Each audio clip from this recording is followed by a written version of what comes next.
बनाने में काम में लिया जाए जी? हाँ किसान भाई, केंचुए कई तरह के होते हैं। जैसा भी आपने खेतों में भी देखा होगा, कई केंचुए ऊपर ही ज़मीन के 2-4 इंच गहराई पे होते हैं, कुछ है कि 15-20 सेंटीमीटर होते हैं और कुछ है कि 2-2, 3-3 फीट गहराई तक होते हैं।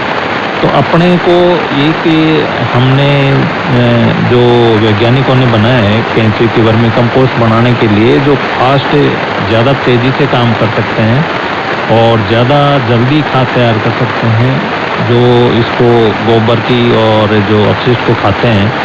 तो इसके लिए 2 स्पीसीज मुख्यतः काम में लेते हैं। एक इलिसिना फोटिडा है और एक इडुलिस इजोनियस। तो ये 2 किस्में हैं वो केंचुए की काम में लेते हैं। तो बाकी कुछ केंचुए जो लंबे और गहरे होते हैं तो वो कई बार है कि काफ़ी गहराई तो नीचे तक चले जाते हैं, तो उसके लिए ज़्यादा सूटेबल नहीं रहते हैं। इसलिए इलिसिना फोटिडा है वो सबसे बेस्ट है, वो केंचुए की स्पीसीज है, वो आप वर्मी कंपोस्ट बनाने के लिए काम में लें।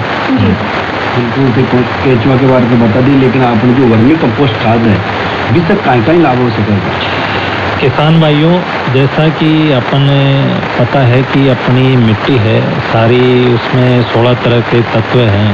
वो अपने पौधा अपना भोजन लेता है और उससे फिर अपना जो भी फल फूल सब्जी या जो भी मिलता है अपने को अनाज है, तो उसके लिए जितने भी 16 तत्व आवश्यकता होती है वो अपने या तो देसी खाद से पूर्ति करते हैं या अंग्रेजी खाद DAP यूरिया वगैरह से जो भी खाद डाल करके उसकी पूर्ति करते हैं, या देसी जो आपका ग्रीन मैन्योर है, हरी खाद है, उसका भी काम में लेते हैं।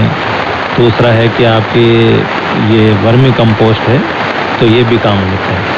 अब बात यह है कि यदि रासायनिक खाद अपने ज़मीन में लगातार यूज करते रहेंगे या प्रयोग करते रहेंगे तो उसकी जैविक स्थिति है मिट्टी की वो खराब हो जाएगी। उसका जो संरचना है, उसकी जो उर्वरता है वो धीरे धीरे समाप्त होती जाएगी और एक ही स्थिति ये आएगी कि उसमें बिना खाद डाले है खेती करना संभव नहीं होगा। तो वो अपनी लागत भी बढ़ाता है और अपने को जो गुणवत्ता का उत्पादन है वो भी नहीं मिल पाता।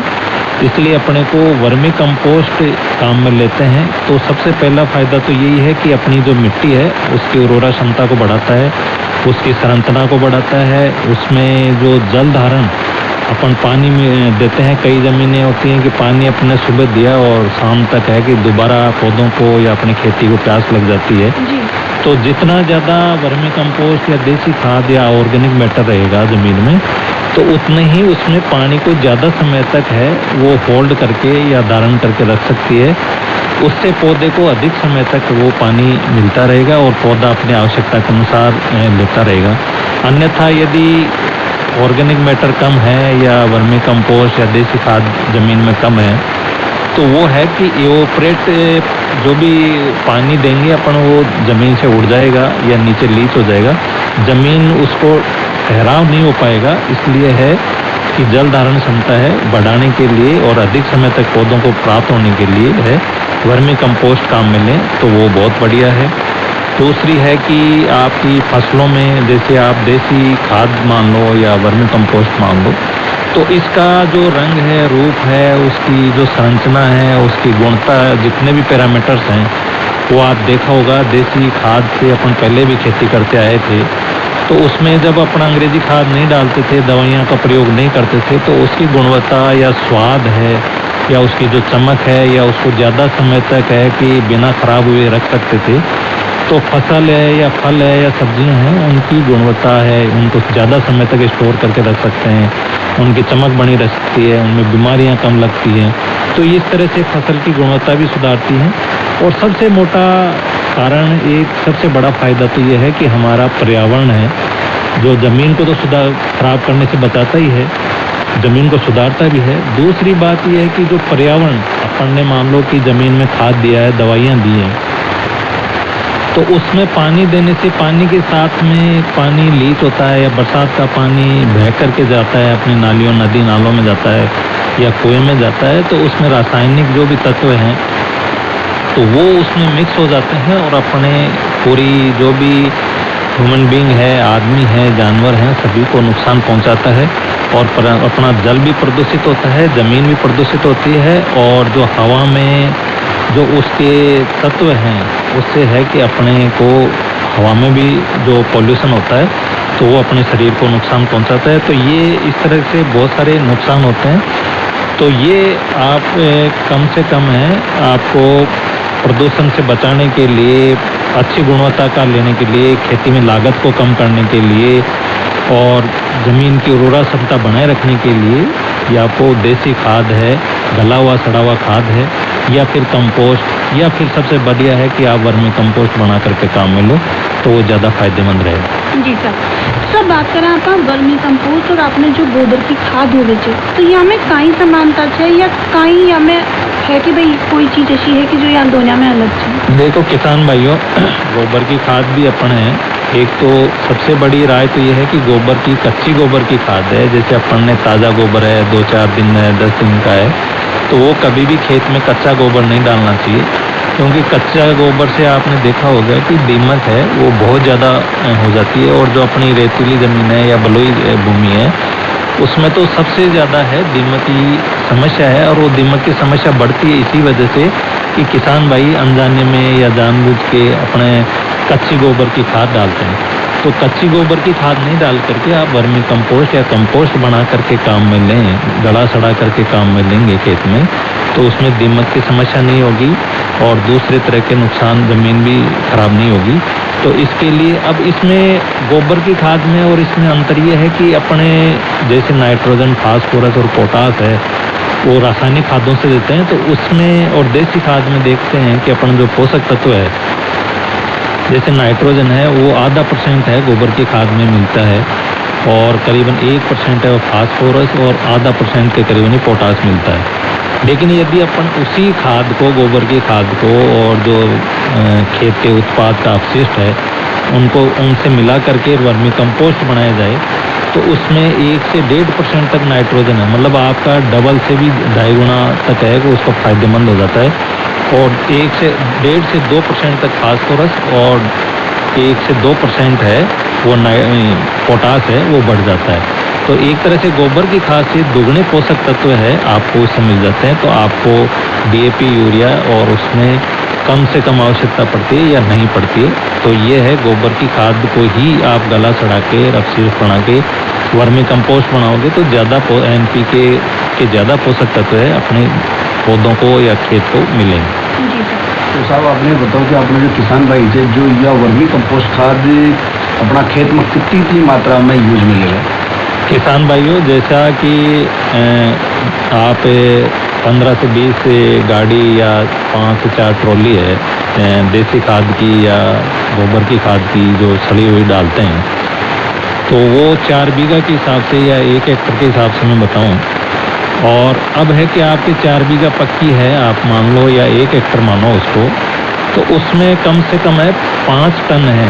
5 टन का मतलब है 50 क्विंटल है। आप पूरा 4 बीघा के लिए काम में लेनी है। वो जो आपके अनाज वाली फसलें हैं या दाल वाली फसलें हैं उनके लिए है। और यदि आप सब्जियों की खेती कर रहे हो, जिसमें सब्जियों, क्योंकि सब्जियों को ज़्यादा हाइब्रिड्स भी यूज़ करते हैं और सब्जियों को ज़्यादा न्यूट्रिशन की, पोषण की आवश्यकता होती है, इसलिए 5 से 7 टन है वो वर्मी कंपोस्ट काम में लेते हैं। और यदि आपने बगीचा लगाया है, फलदार पौधे लगाए हैं और नए लगाए हैं तब तो आपको 5 किलो, और जब तक पौधा है कि फ्रूटिंग स्टेज में फल बढ़ने लग जाएं तब तक है 5 से 7 किलो है आपको प्रतिवर्ष है उसमें वर्मी कंपोस्ट की खाद देनी चाहिए। जी सर। तो सर यदि अपना किसान साथी वर्मी कंपोस्ट तैयार कर रहा है, बिना बना रहा है, तो बनाते समय कौन कौन सी ऐसी मोटी मोटी बातें या महत्वपूर्ण बातें है जाको ध्यान रखना बहुत जरूरी है? किसान भाइयों, अपने कई बार छोटी छोटी गलतियां कर देते हैं, उससे भी बड़ा नुकसान हो जाता है अपने को। तो एक तो आप ध्यान देने की बात है, यदि वर्मी कंपोस्ट इकाई बना रहे हो या वर्मी बेड बना रहे हो तो वो ऊंचाई वाले स्थान पे होने चाहिए, ताकि है कि किसी तरह का यदि बरसात है या और है तो उसका रन ऑफ हो, पानी आ रहा है या पानी बह करके आ रहा है तो उसमें नुकसान होने की है संभावना रहते हैं। कैंचुओं में पानी भर गया तो कैंचुए सारे आपके मर सकते हैं। तो एक तो ऊंचाई वाले स्थान पे रखें, और जहाँ तक संभव हो छायादार स्थान हो, या तो कोई पेड़ के नीचे, या पेड़ यदि उपलब्ध नहीं हो पाता है तो अपना आप जो भी पुराना छप्पर है, छान है, उसके नीचे है, या कोई भी शेड बना करके जिसमें धूप नहीं आए, ऐसी जगह का चयन करके और उसमें लगाना चाहिए, और उसमें हमेशा छाया और अंधेरा रहना चाहिए ताकि ज़्यादा। और तीसरी बात है कि नमी हमेशा बनाए रखें। नमी है 40-50% के आसपास रखें। पानी ज़्यादा भी होगा तो केंचुओं को नुकसान करेगा, और कम भी होगा तो केंचुए काम नहीं करेंगे सूखे में। तो वो नमी ज़रूर उसमें आपको बैलेंस बना करके रखनी है। और तीसरी बात यह है कि आप उसमें 50 से 60 दिन में जब खाद तैयार हो जाए तो उसको हटा करके छानते रहें, और उसमें जो वर्म जो केंचुए आ जाते हैं वो अगली बेड में ज़रूर तैयार करके उसमें मिला सकते हैं। तो बासावा बहुत ही बढ़िया और उपयोगी जानकारी हिम्मत सिंह शेखावत जी आपका माध्यम से किसान सहायता की पहुंची की वर्मी कंपोस्ट किया तैयार करें। तो देखो सा अपना जो किसान साथी है वाने यही कहवा कि जो भी चीज़ और जो भी सावधानी वाली बात अपना विशेषज्ञ बताया वाने पूरी तरीका से ध्यान में रखना है। तो किसान साथियों वर्मी कंपोस्ट किया तैयार करा ये विषय में जानकारी देवा खातिर अपने साथ हिम्मत सिंह शेखावत संयुक्त निदेशक उद्यान आयुक्तालय जयपुर से अपने बीच पधारिया और इतनी बढ़िया जानकारी आप तक हो गया। तो हिम्मत सिंह जी आप कार्यक्रम में पधारिया एक तानी तो आपको बहुत धन्यवाद। पंडरकर सिंह जी आप भी बात करा कि भाई आपनो जो कार्यक्रम है खेती बाड़ी इमें नित्य नई जानकारी अपना किसान साथियों तक पहुंची है। तो यहाँ जानकारी ने सुनना ही कोने हमें गुणनो भी चाहिए। और देखो चाह गुणवा के साथ यदि अपन बात करा तो अपना स्टूडियो की घड़ी भी अपन चालबा को इशारों कर रही है और कह रही है कि भाई जानकारी और बातचीत खूब हो चुकी है। तो कार्यक्रम खेती बाड़ी ने देवो अति ही विराम। तो चाला और करा राम राम चा।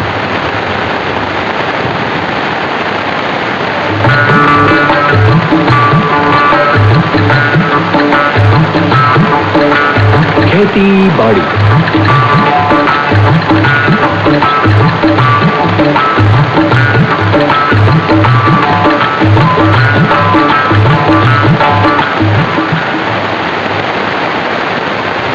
अभी आप सुन रहे थे कार्यक्रम खेती बाड़ी।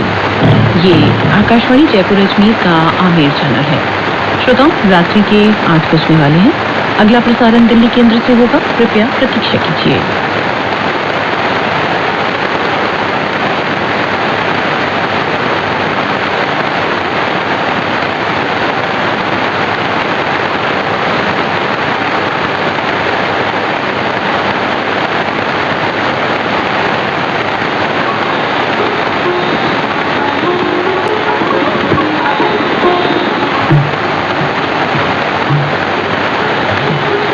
कार्यवाही की समीक्षा सुनिए।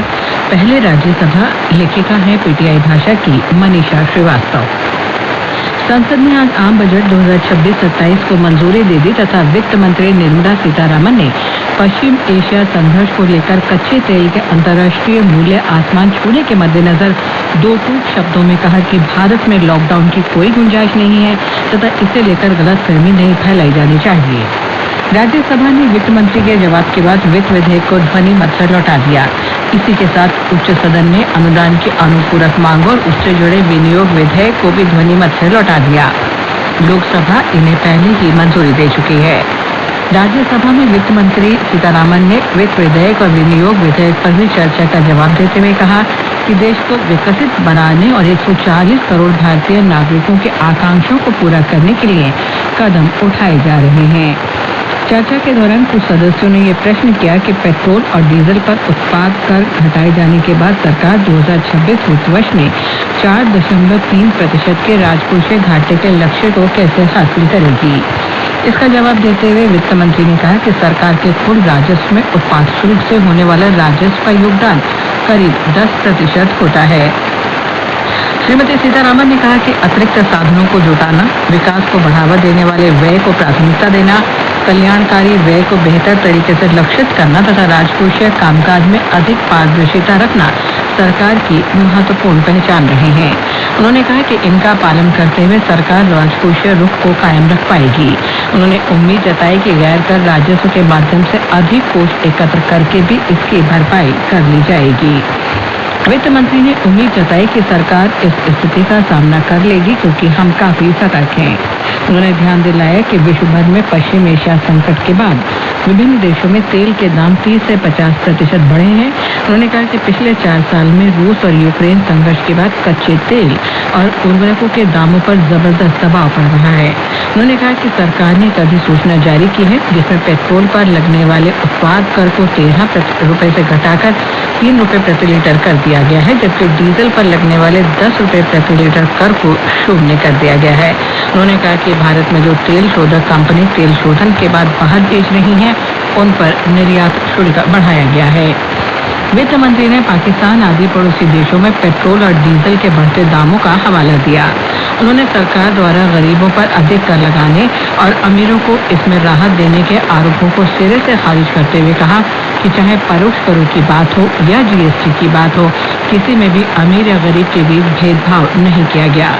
वित्त मंत्री ने लोकसभा में 1 फरवरी को आम बजट पेश किया था और उसी के साथ संसद में बजट पारित होने की प्रक्रिया शुरू हुई थी। आज वित्त विधेयक पारित होने के साथ ये प्रक्रिया संपन्न हो गई। इससे पहले वित्त विधेयक पर चर्चा में भाजपा के सांसद संजय सेठ ने कहा कि नरेंद्र मोदी सरकार ने दूरदर्शिता दिखाते हुए काफी पहले से ही जो कदम उठाए थे, उसी के कारण आज देश तेल संकट झेल पा रहा है तथा डीजल और पेट्रोल पर उत्पाद कर घटाकर उपभोक्ताओं पर कोई बोझ नहीं डाला गया है। उन्होंने कहा कि आज विश्व जिस अनिश्चितता से गुजर रहा है और पश्चिम एशिया में जारी संघर्ष के कारण ऊर्जा संकट पैदा हो गया है, ऐसे में वित्त विधेयक आर्थिक विकास को गति देने में महत्वपूर्ण भूमिका निभाएगा। कांग्रेस के शक्ति सिंह गोहिल ने सरकार पर अमेरिका के सामने झुकने और व्यापार समझौता करने का आरोप लगाया तथा प्रश्न किया कि भारत का किसान प्रतिस्पर्धा में कैसे टिक पाएगा। वित्त विधेयक का विरोध करते हुए गोहिल ने कहा कि इसमें कोई नई बात नहीं है, बस आंकड़ों के साथ मामूली छेड़छाड़ की गई है। उन्होंने आंकड़े देते हुए बताया कि जहां वर्ष दर वर्ष आयकर की दर बढ़ी है, वहीं निगमित कर में कमी हुई है, यानी अमीर को कम कर देना पड़ रहा है और आम आदमी पर ज्यादा कर लगाया जा रहा है। गोहिल ने कहा कि सरकार को कहीं भी किसान या गरीब नहीं दिखाई देता है तथा वित्त विधेयक में महिलाओं के लिए कुछ नहीं दिया गया है। तृणमूल कांग्रेस के साकेत गोखले ने दावा किया कि 5 राज्यों में होने वाले चुनाव के कारण सरकार पेट्रोल और डीजल के दामों में वृद्धि नहीं कर रही है तथा 29 अप्रैल के बाद इनके दाम बढ़ाए जाएंगे।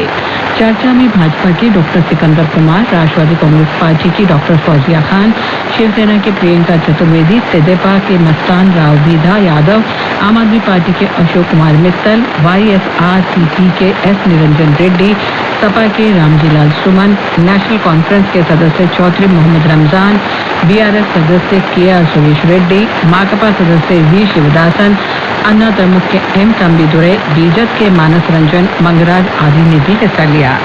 इसके बाद सदन में विशेष उल्लेख के जरिए भाजपा के डॉक्टर सिकंदर कुमार, तेजवीर सिंह, सुभाष बराला, कांग्रेस के शक्ति सिंह गोहिल, बीजद के निरंजन कुमार बिशी ने लोक महत्व के जुड़े अपने अपने मुद्दे उठाए और फिर सदन की बैठक सोमवार 30 मार्च तक के लिए स्थगित कर दी गई। इससे पहले सुबह 11 बजे बैठक शुरू होने पर शून्यकाल हुआ, जिसमें राष्ट्रीय जनता दल के सांसद संजय यादव ने पहलगाम आतंकी हमले का हवाला देते हुए एयरलाइनों और निजी सेवा प्रदाताओं पर संकट के समय में दामों में वृद्धि कर मुनाफाखोरी करने का आरोप लगाया तथा सरकार से इस प्रवृत्ति पर सख्त कार्रवाई की मांग की। उन्होंने कहा कि ये कोई एक अकेली घटना नहीं है, बल्कि ये बार बार दोहराई जा रही है। उन्होंने आरोप लगाया कि बाढ़ और प्राकृतिक आपदाओं के दौरान डायनामिक प्राइसिंग के नाम पर टिकटों के दाम कई गुना बढ़ जाते हैं, राशन और आवश्यक वस्तुओं की कीमतें बढ़ती हैं, एम्बुलेंस सेवाएं दरें बढ़ा देती हैं और ऐप आधारित कैब एग्रीगेटर सामान्य किराए से 5-6 गुना अधिक किराए तक वसूल करते हैं। तृणमूल कांग्रेस के सांसद डेरेक ओब्रायन ने बच्चों और युवाओं में बढ़ते डिजिटल लत का मुद्दा उठाते हुए दावा किया कि इसके चलते हर साल लगभग 20,000 बच्चे आत्महत्या कर रहे हैं। उन्होंने सरकार से इस संकट समाधान के लिए तत्काल कार्रवाई करने की मांग की। तृणमूल सदस्य ने यह भी उल्लेख किया कि 68 देशों ने स्कूलों में मोबाइल फोन पर पहले ही प्रतिबंध लगा दिया है।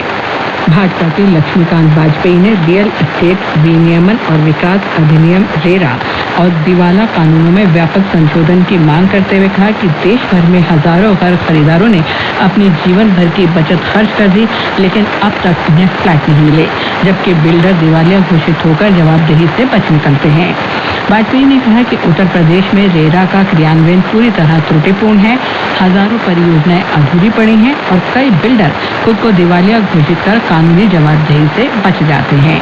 सांसद ने कहा कि कई मामलों में फ्लैट बनने के बावजूद बिल्डरों ने सरकारी बकाया नहीं चुकाया, जिससे पंजीकरण अटक गए हैं और खरीदारों को कानूनी स्वामित्व नहीं मिल पा रहा है। भाजपा के महाराजा संजोबा निशिम्बा ने देश के अग्रणी रंगकर्मियों में शामिल रतन सीएम को मरणोपरांत भारत रत्न देने की मांग की। निशिम्बा ने सीएम को मणिपुर का एक महान सांस्कृतिक आइकॉन बताया, जिनकी चर्चित प्रस्तुतियां चक्रव्यूह, अंधा युग और ऋतु संहारम तथा भारतीय रंगमंच को वैश्विक पहचान दिलाने की बात कही। भाजपा सांसद सुमेर सिंह सोलंकी ने जबरन धर्मांतरण के खिलाफ बड़े कड़े केंद्रीय कानून की मांग करते हुए कहा कि ये मुद्दा राष्ट्रीय सुरक्षा के लिए खतरा बन गया है। उन्होंने कहा कि आदिवासी समुदायों की सांस्कृतिक पहचान पर इसका असर पड़ रहा है। चुराए गए वाहनों का विभिन्न अपराधों में इस्तेमाल करने तथा सड़क दुर्घटनाओं पर चिंता जाहिर करते हुए आम आदमी पार्टी के अशोक कुमार मित्तल ने कहा कि इन समस्याओं के समाधान के लिए प्रौद्योगिकी सक्रियता से इस्तेमाल किया जाना चाहिए। भारतीय जनता पार्टी के संजय सेठ ने देश की बढ़ती आबादी का मुद्दा उठाया। उन्होंने कहा कि जनसंख्या विस्फोट के कारण सरकार की बेहतरीन योजनाओं का लाभ आम जनता तक नहीं पहुंच पा रहा है। उन्होंने मांग की कि जनसंख्या नियंत्रण के लिए एक कठोर कानून बनाया जाए ताकि परिवार छोटा रहे। छोटे परिवार वालों को कर में छूट दी जाए और उन्हें अन्य राहत भी दी जानी चाहिए।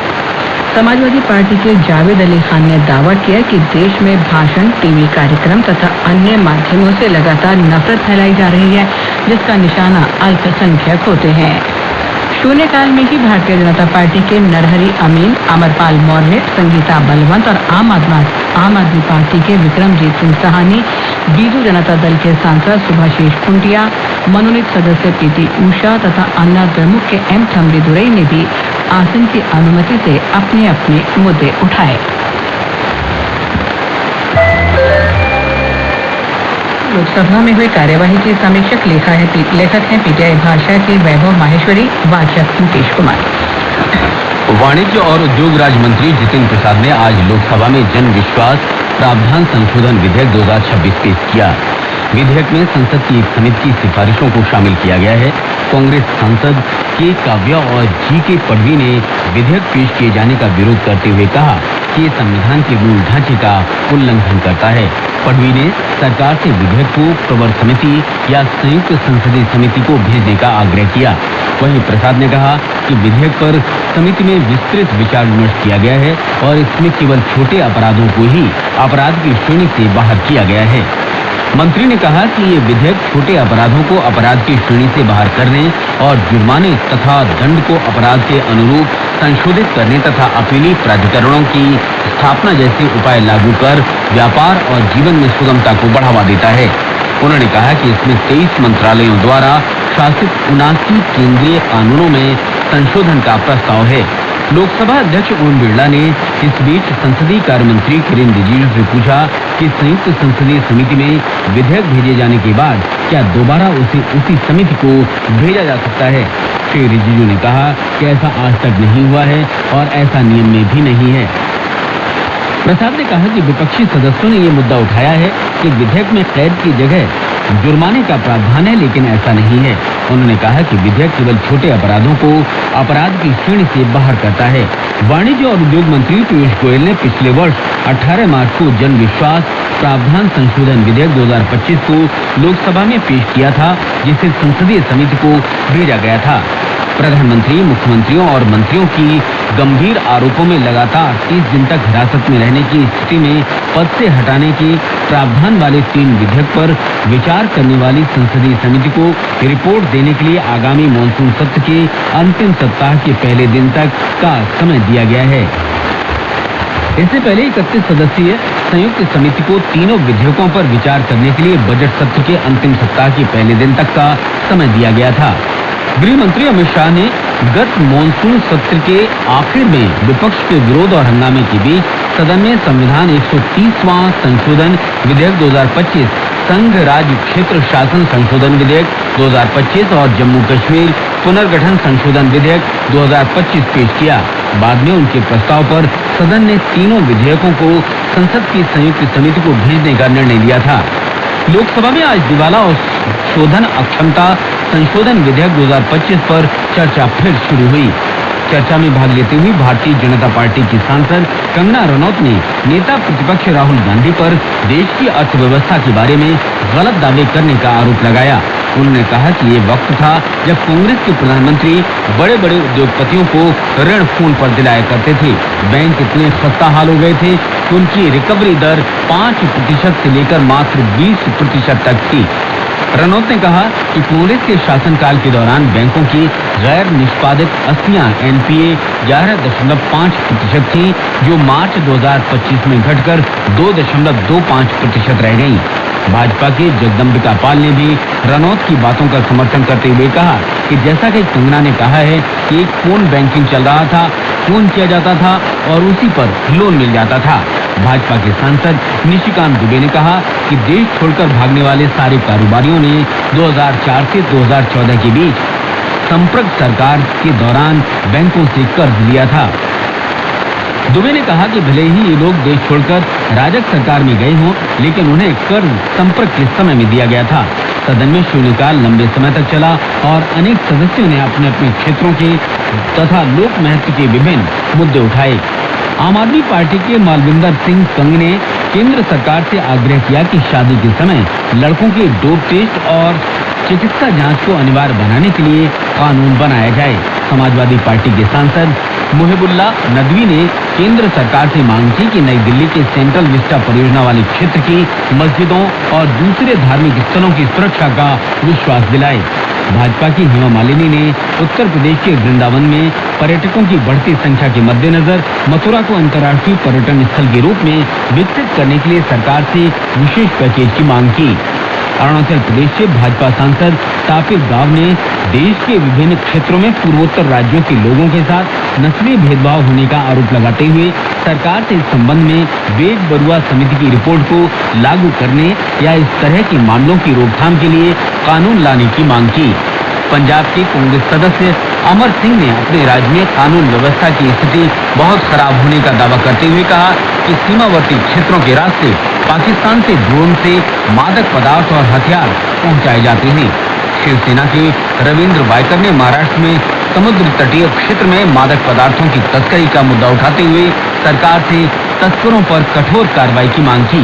भाजपा की महिमा कुमारी मेवाड़ ने सहारा समूह की निवेश योजना में पूंजी लगाने वाले निवेशकों का धन लौटाए जाने की सरकार से मांग की। अभी आप संसद में आज हुई कार्यवाही की समीक्षा सुन रहे थे। ये आकाशवाणी जयपुर अजमेर का आमिर चल रही है। प्रस्तुत है फिल्म संगीत।